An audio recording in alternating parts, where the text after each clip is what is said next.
செயலை விதையுங்கள், பழக்கம் உருவாகும். குணத்தை விதையுங்கள், உங்கள் எதிர்காலம் உருவாகும். உங்கள் அனைவருக்கும் ஸ்நேகிதி சுபா சேனல் சார்பாக ஆத்மார்த்த வணக்கங்கள். இது உங்கள் தோழி சுபலட்சுமி முத்துக்குமரன். மறுபடியும் இந்த சேனல்ல கதைகளை ஆரம்பிக்கலாம். இன்னைக்கு உங்களுக்கு ஒரு ஆன்மீக கதையோட வந்திருக்கேன். ரொம்ப காலத்துக்கு முன்னாடி ஒரு சின்ன கிராமத்துல ஏழை பிராமணன் ஒருத்தன் தன்னோட மனைவியோட வாழ்ந்துட்டு வந்தான். அவன் தெய்வ பக்தி கொண்டவன், நல்லொழுக்கம் நிரம்ப பெற்றவன். பிராமணன் ஏழை தாங்க, ஆனா அவனுக்கு பொருளாசை கிடையாது. போதுன்ற மனம் இருந்துச்சு. கொஞ்சம் வருவாய் வந்தாலும் எளிமையா வாழ்க்கை நடத்திட்டு வந்தான். தன்னால முடிஞ்ச மட்டும் ஏழை எளியவங்களுக்கும் திக்கற்றவங்களுக்கும் உதவி செஞ்சான். சாதுக்களுக்கு கூட தொண்டு செஞ்சுட்டு வந்தான். அந்த வகையில அவனுக்கு வரவுக்கேற்ற செலவு சரியா இருந்ததுங்க.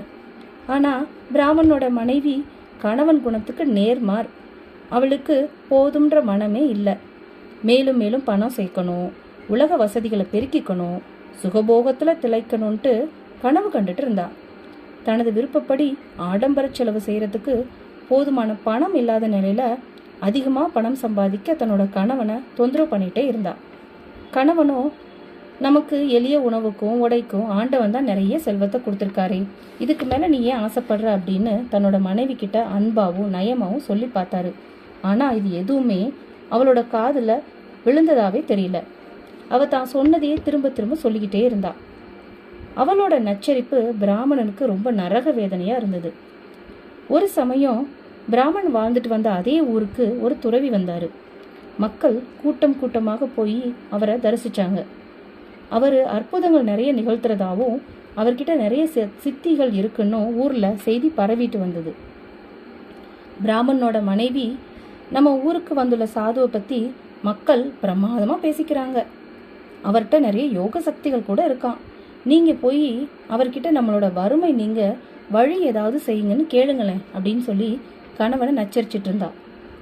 பிராமணனும் தயக்கத்தோட, நான் சாதுகிட்ட போய் பணத்திற்கு வழி செய்யுங்கள்னு எப்படி கேட்க முடியும்?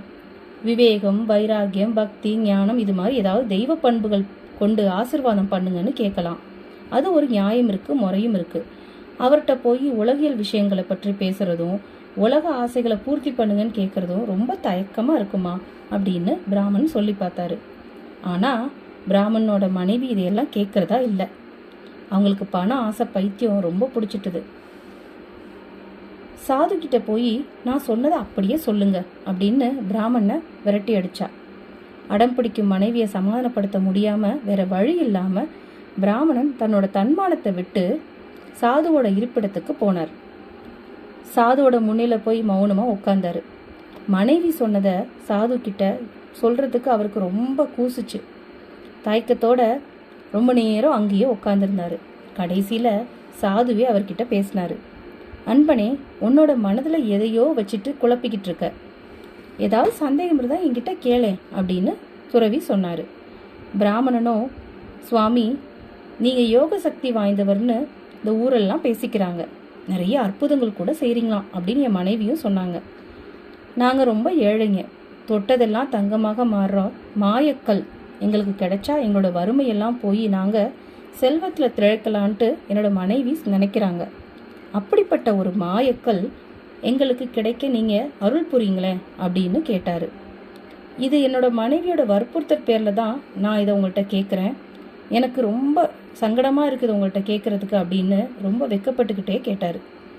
பிராமன் சொன்னதை கேட்ட சாது, ஓ இதான விஷயம், நீ சொல்ற அந்த மாயக்கல் நேத்து தான் ஊர்கோடியில உள்ள சாக்கடையில வீசி போட்டேன், நீ வேணா போய் பாரு, அந்த சாக்கடையில தான் அது கிடக்கும் அப்படின்னு ரொம்ப சர்வசாதாரணமா சொன்னாரு அந்த துறவி. இதை கேட்ட பிராமணன் ரொம்ப வேக வேகமா அந்த சாக்கடை நோக்கி போனாரு. கொஞ்ச நேரத்துல அந்த சாக்கடையில இங்கும் அங்குமா தேடி பார்த்தாரு. அப்போ அங்க முக்கோண வடிவில் ஒரு பிரகாசமான ஒரு கல் இருந்துச்சு.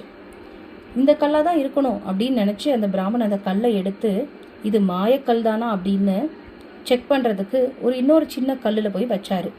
அந்த சின்ன கல் என்ன அதிசயம், உடனே தங்கமா மாறிடுச்சு. பின்னாடி அந்த மாயக்கல்லை எடுத்துக்கிட்டு அவரு அந்த துறவிக்கிட்ட போனாரு.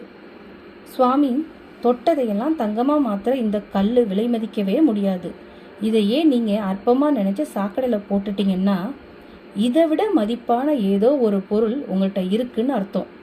நான் நினைக்கிறது சரிதானா அப்படின்னு கேட்டாரு பிராமணன். இந்த மாயக்கல்லை விட உயர்ந்தது உங்கள்கிட்ட ஏதாவது இருந்தா அது பத்தி எனக்கு சொல்லுங்க, அதை எனக்கு தர முடியுமா அப்படின்னு கேட்டாரு பிராமணன். சாது உடனே, அன்பனே, நீ நினைக்கிறது உண்மைதான். இந்த மாயக்கல்லை விடவும் பல 1000 மடங்கு உயர்ந்ததான ஆண்டவனோட திருநாமம்ன்ற உயர்ந்த பொருள் என்கிட்ட இருக்கு. இத மிகுந்த மனநிறைவோட உனக்கு தர நான் ரெடியாகவும் இருக்கேன். ஆனா அதை பெறதுக்கு உரிய பக்குவம் உன் மனைவி கிட்ட இல்லை. அவங்க உலக ஆசையில ரொம்ப திளைச்சிட்டு இருக்காங்க. அவங்கள்ட்ட போய் இந்த மாயக்கல்லை கொடுத்துட்டு நீ என்கிட்ட வா. இந்த மாயக்கல்லை விடவும் எல்லா விதத்திலும் உயர்ந்த ஆண்டவனோட திருநாமத்தை உனக்கு ரொம்ப மகிழ்ச்சியோட நான் தர்றேன் அப்படின்னு சொல்றாரு. பிராமணன் உலக மக்களால் பெரிதும் மதிக்கப்படும் செல்வங்களையெல்லாம் தரக்கூடிய மாயக்கல்லை விடவும் உயர்ந்ததான ஒப்பற்றதும் ஆகிய உயர்வர உயர்ந்த ஆண்டவனோட திருநாமம் தான் மிகவும் உயர்ந்ததுன்னு நினைச்சு அதை மகான்கிட்ட இருந்து வாங்கணும்னு முடிவு பண்ணிட்டாரு. துறவியோட யோசனைப்படி பிராமணன் மாயக்கல்ல மனைவிட்ட கொடுத்துட்டு திருப்பி துறவிக்கிட்டே வந்தாரு. வீடு வாசல் மனைவி எல்லாத்தையும் திறந்துட்டாரு. தன்னோட முன்னால வந்து நின்ன பிராமணனுக்கு அந்த சாது, அதாவது அந்த துறவி, உலக இன்பங்களையும் செல்வங்களையும் விட உயர்ந்ததான இறைவனோட திருநாமத்தை, அவரோட மகிமைய அவர் வாயால சொல்லி விளக்குனாரு. பிறகு அவருக்கு ஆண்டவனோட திருநாமத்தை தந்து அருள் புரிஞ்சாரு. பிராமணனும் சாது கிட்ட இருந்து பெற்ற திருநாமத்தை எந்த நேரமும் ஆர்வத்தோட ஜெபிச்சுக்கிட்டே இருந்தாரு.